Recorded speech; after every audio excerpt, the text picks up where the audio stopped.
I am the Tofu Golem. Please enjoy the video. You start by confirming the meter and probes are safe and ready. Replace a low battery before testing.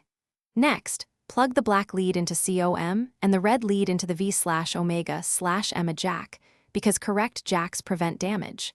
Set the dial to auto range or the specific function you need, like DC voltage. Auto will choose range automatically. Once done, power on the meter, let it auto-calibrate briefly, and verify the display reads 0 or stable baseline before touching the circuit. You now proceed to the measurement step.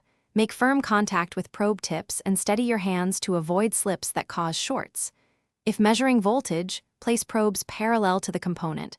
For current, open the circuit and insert the meter in series only if the meter supports current measurement. Read polarity and decimal placement carefully. An extra 0 can mean a wrong range.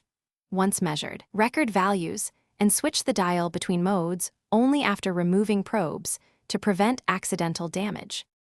You wrap up by powering down the meter, removing probes, and storing it to protect leads and contacts. If readings were unstable or floating, make sure the meter battery is fresh and verify operation on a known voltage source like a battery. This isolates meter versus circuit faults. If values remain unreliable, check the meter fuse and inspect probe wires for breaks.